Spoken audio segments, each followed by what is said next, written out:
Aí a gente começa a aula com essa imagem, né? Bem conhecida aí dos desenhos, dos filmes, dos nossos livros, né?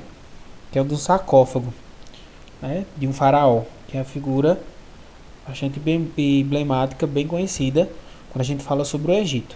Vamos lá? O que foi a civilização egípcia? Ela se desenvolveu à volta do Nilo, um oásis no meio do deserto do Saara, que propiciou a fixação do homem com a água e os solos férteis, devido às cheias do rio e aos humus levados pela água. Para defender suas vilas e moradias das violentas inundações, os egípcios construíram diques. Também construíram canais de irrigação para levar águas do rio às regiões mais distantes. No começo, o Egito era habitado por povos que viviam em clãs, famílias ou nomos. Os nomos eram independentes e governados cada um por um monarca que passou a chefiar a comunidade. Então a gente vê algumas características aí bem fortes, né? Falar do Egito, a gente falar sobre o rio Nilo, né? A dádiva do rio Nilo, e que a sociedade ela vai desenvolver em torno do rio. Eles tinham duas preocupações aí, né? A questão, se construísse muito perto do rio Nilo, quando chegasse as cheias, né, podia inundar e destruir todas as vilas que eles construíram. Então era um pouco afastado e eles construíram canais de irrigação para que a água chegasse até as plantações. As relações se transformaram até a formação do reino do Baixo Egito ao norte e o reino do Alto Egito ao sul, aproximadamente 3.200 anos antes de Cristo. Estes dois reinos foram unificados sob o comando de Menés. Este se torna o faraó absoluto do Egito, considerado um deus na terra. Usavam a coroa dupla, demonstrando unificação entre os reinos. Assim surgiu a primeira dinastia, acabando esse período. Então a gente vê que existia dois reinos no Egito, né? Então com a figura do faraó existe essa unificação do Egito e começa a dinastia dos faraós. Aqui é o mapa, né? A gente está vendo o Egito. Isso aqui é o norte da África, né? A gente vê Cairo, o delta do rio Nilo descendo. Acima a gente vê já a Europa, ok? E é interessante a gente dizer que o Egito ele está localizado na África, certo? Então a gente viu na aula passada falando sobre alguns reinos da África. E a gente vai falar sobre a civilização da África, que é o Egito. Assim como a região da Mesopotâmia, o Egito Antigo integra uma área maior, conhecida como Crescente Fértil. Essa região recebeu esse nome pelo fato de seu formato ter a aparência de uma lua na fase crescente, que é essa daqui, ó. Tá vendo? Esse crescente fértil, principalmente porque ele existia aí vários rios, né? A gente tem aqui, ó, o Rio Nilo, a gente vê o Egito, né? A gente vê do outro lado o Rio Tigres e Eufrates. Estão observando que depois dessa aula sobre o Egito a gente vai falar um pouco sobre a Mesopotâmia, ok? Aí eu trago a imagem que a gente falou, não é isso? Esse é o Baixo Egito e o Alto Egito. O Baixo Egito na parte superior, também perto já do Mar Mediterrâneo. E o Baixo Egito aqui perto do Mar Vermelho. Estão observando na imagem à esquerda. Aí diz assim, ó, o Baixo Egito foi o delta do Nilo, ao norte de Mênfis, onde o rio se dividia em vários braços. Lá em cima, estão observando? Onde ele começa a chegar no Mar Mediterrâneo. E o Alto Egito, que era a estreita faixa de terra com cerca de 900 quilômetros de extensão, começando em Assunção e terminando em Mênfis. Estão observando que ela está aqui em verde. Quando eu coloquei a imagem aqui, ela ficou verde. Estão observando? O Rio Nilo.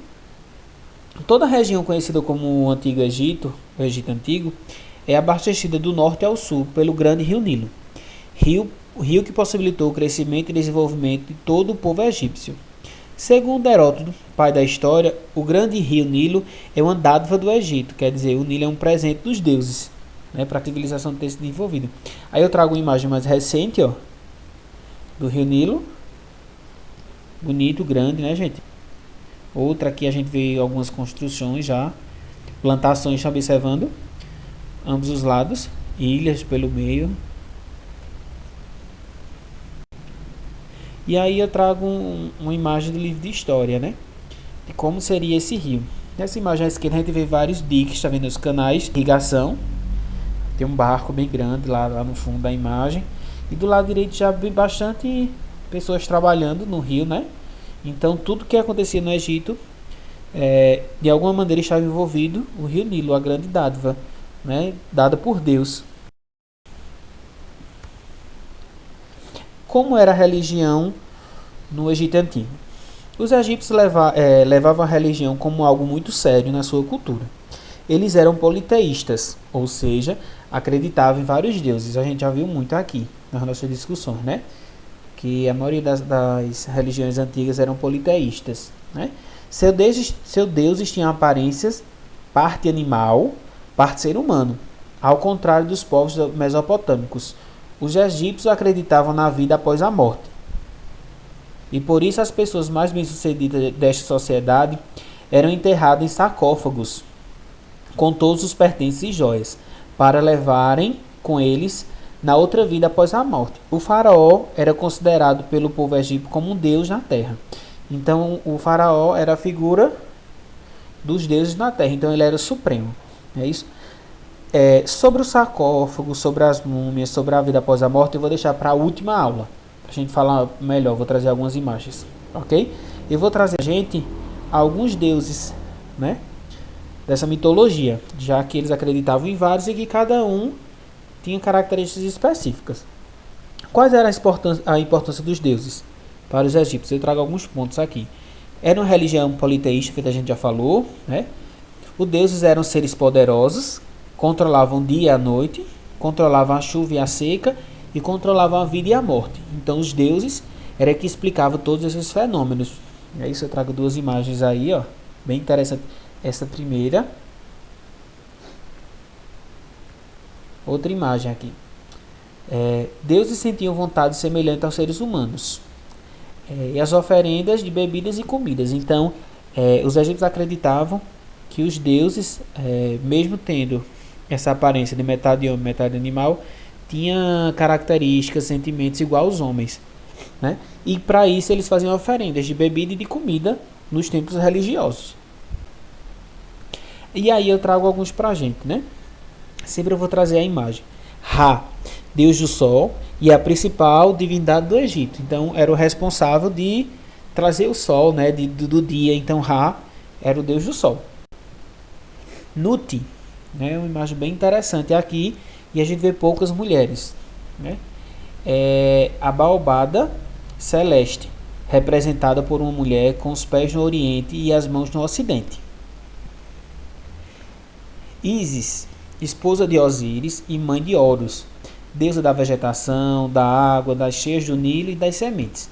As chuvas seriam as lágrimas de Ísis procurando seu marido Osíris, que também é o Nilo.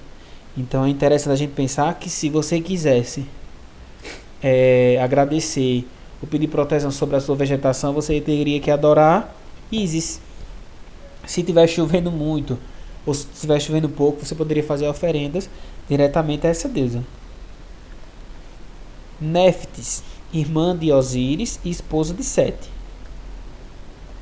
Mate, deusa da justiça, da verdade e do equilíbrio do universo. Então o sentimento de justiça já existia, né? Um pouco ou bastante diferente do nosso, mas já existia. Horus, bem interessante a imagem de Horus, né?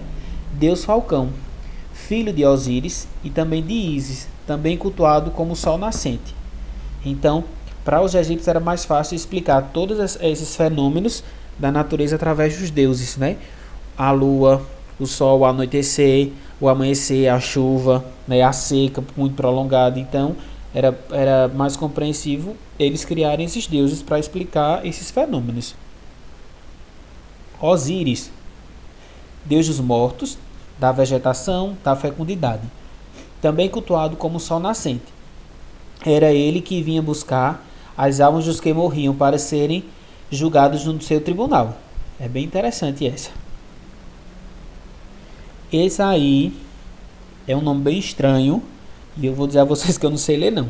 Tá certo? Vocês estão observando aí o corpo de uma mulher, né? Uma cabeça de um leão, de um gato. E a deusa com o corpo de mulher e uma cabeça de leão. Deusa das guerras, que com sua força foi encarregada de destruir os inimigos de Ra. Ra vai ser o último deus que a gente vai ver aqui nessa aula. Pita, ou Ptah, né? Deus de Mênfis, considerado criador do mundo e protetor dos artesãos. Então, quem era artesão sempre oferecia, sempre fazia suas oferendas a Ptah. Khnum. Khnum é Deus pastor, Deus das nascentes e das cheias do Nilo. Se a gente observar, corpo de homem, né, e a cabeça de um bode. Anubis, Deus chacal, guardião dos túmulos, Deus da ressurreição, mediador entre o céu e a terra. Bem interessante esse Anubis. Tote, Deus da sabedoria, da magia e criou a escrita. É considerado o escriba divino e protetor das escribas, que seriam as escritas, né? O dom da escrita, da leitura. Hathor, ou Hathor, deusa que se apresenta de duas formas: como uma vaca, tendo o sol entre os seus chifres, que é essa imagem aqui, né? E como uma mulher com chifres e o sol entre eles, considerada a deusa da vaidade, da música, da alegria, dos prazeres e do amor. Então, que geralmente quem fosse fazer uma festa, poderia fazer uma festa em homenagem a essa deusa. Sete. Sete é o grande inimigo de Osíris, que é o rio Nilo, né? E considerado como um vento quente vindo do deserto. Encarnação do mal, provocador de tempestades e protetor das armas. Então, tudo que acontecesse de mal no Egito, né, ou contra o rio, principalmente as secas, era considerado, era culpa de Sete, que era inimigo de Osíris, que era o rio Nilo. Amon. Amon, deus dos deuses do Egito, depois cultuado junto com Ra, com o nome de Amon-Ra. Amon-Ra a gente vê muito naqueles filmes que falam sobre as múmias. Tenho certeza que vocês já assistiram, né? E a gente vai terminar a aula de hoje com um provérbio egípcio.